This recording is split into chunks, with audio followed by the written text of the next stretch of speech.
Welcome back everyone to episode 4 of my WOLVLOG. I'm in London right now. As you can see, the amazing view from my window. Thanks for tuning in. And I continue with hobbies, things from my youth that might seem a bit weird or nerdy, but that highly impacted me and helped me to become an actor. So the next thing I'm going to talk about is called tabletop games, and particularly a game called Warhammer by the company Games Workshop. And it's a company founded about 4 years ago by a couple of nerds in a garage in Nottingham. They had this idea or this dream, a bit like Dungeons and Dragons. I always explain it as a bit like a more complicated chess. You have two armies of painted miniatures on a tabletop which they created, like small hills and trees and forests and castles. You have special rule books for this, you have dice, you have measurement tapes. So these guys, these friends just met in their garage and played and developed these games which ran initially only for themselves. And then it grew bigger, more and more people joined and wanted to try these games. So basically it was an underground garage thing, but fast forward today, it's one of the biggest IPs and franchises in the world. I like to always compare it to Star Wars because Games Workshop, what they're doing with this franchise is amazing. There's hundreds of books, of audiobooks, of online games, of tabletop games, of course, board games, and an ever-growing storyline. One setting is in the fantasy world, now called Age of Sigmar, and the other one is in the far future. Grimdark, supernatural, over-the-top fights in a galaxy that's at war. There's aliens, there's space elves, there's space marines, of course, everyone knows. It's a huge franchise. It's getting bigger and bigger and bigger. And of course, lockdown, the pandemic, one of the pluses for Games Workshop was that all the people who did this hobby in their youth, when they were kids, teenagers, later on, I don't know, went to work, got a family, were super busy doing other stuff. Suddenly they were at home, as most of us, not really knowing what to do with their time. So they went back to their old hobby, miniatures. So the whole thing boomed. My point is, this is not a nerdy business anymore. This is a huge multi-million-dollar company based in the UK on the stock market who just sold the rights in a billion-dollar deal with Henry Cavill to Amazon to produce numerous feature films and shows. I believe it's going to be bigger than Star Wars. It's going to be huge. I'm mentioning this for those of you who feel like, okay, fantasy, that's a bit nerdy, it's just a hobby, it's nothing work-related. It is very, very much work-related.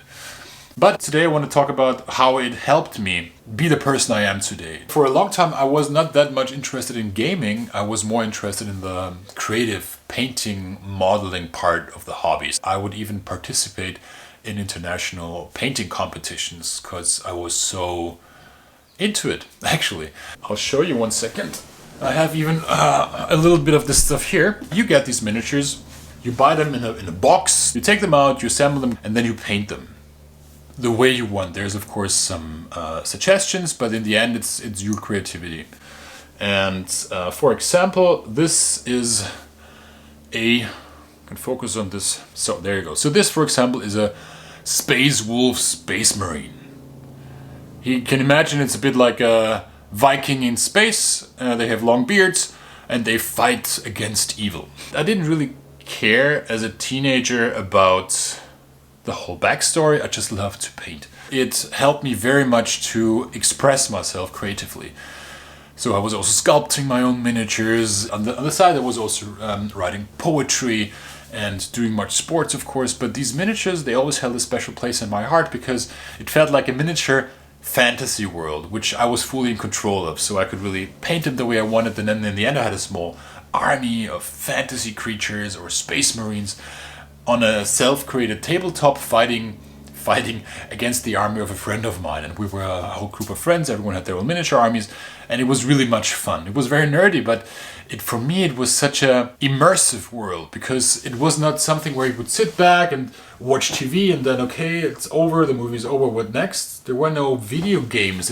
It's next level. The way I did it, I had a whole story about each character, where they came from, what they did there, what they want. Maybe they want to get back land that was stolen from them, or they have to rescue a prince, or they're on a treasure hunt. It's basically what Games Workshop did very successfully. They created a fantasy world and had whole different armies and settings in there to give enough inspiration for all the players to fight over something about like magic and psychic powers and these huge alien monsters and flying ships and dragons, of course. It's very rich, it's very a universe you can really dive into head first and experience much. And it's for me as a young filmmaker in training, it was perfect because I was creating these small beings. It's a super popular hobby right now. I will tell you a bit more about this next time. There's going to be a special about a tournament I'm going to attend with my small group of space wolves.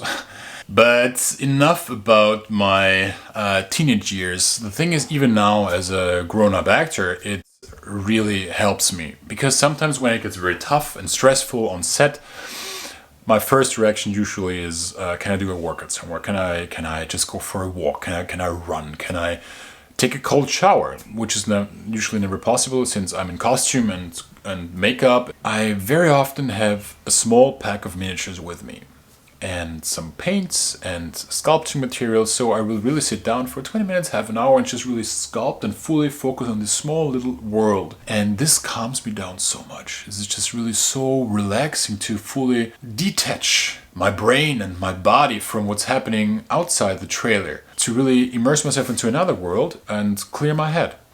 It's like taking a dive somewhere, actually, taking a dive into a fantasy world. So I hope you enjoyed this. I'll go out to the rainy streets of London now for a meeting. I wish you a wonderful day and see you next time. Bye.